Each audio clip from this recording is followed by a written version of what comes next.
አታሳልፉ። አሜን ሳትሉ ይደወልላችኋል ብዬ ልጀምር።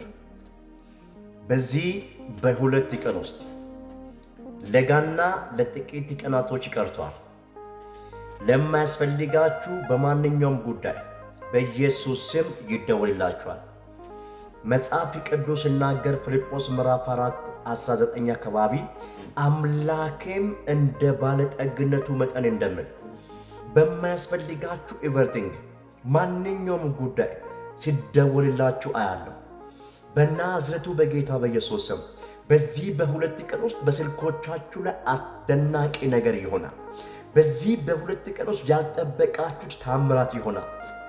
በዚህ በሁለት ቀን ውስጥ ለዓመት በዓል የማያስፈልጋችሁ ነገር ሁሉ በናዝሬቱ በጌታ በኢየሱስም በስልካችሁ ተደውለው እንዲሰጣችሁ በኢየሱስም ጸልያለሁ። በዚህ በሁለት ቀን ውስጥ ጭንቅ ውስጥ አላችሁ፣ ዲፕሬሽን ውስጥ አላችሁ፣ በጌታ በኢየሱስም ቤታችሁ ውስጥ ምንም ነገር የሌላችሁ ለዓመት በዓል የሆነ ነገር ለማድረግ እየተጨነቃችሁ ያላችሁ፣ ምንም ገንዘብ እጃችሁ ላይ የሌላችሁ እግዚአብሔር መንፈስ እንደዚህ ያደርጋል። በዚህ በሁለት ቀን ውስጥ ይደውልላችኋል። መልካም ዜና በስልኮቻችሁ ላይ ይሆናል። እርግጠኛ ሆኜ ልንገርህ፣ በኮሜንት ሴክሽን ላይ ገብታችሁ አሜን ስትሉ እግዚአብሔር አስደናቂ ነገር በስልኮቻችሁ ላይ ያደርጋል። በናዝሬቱ በጌታ በኢየሱስ ስም in Jesus name it is done።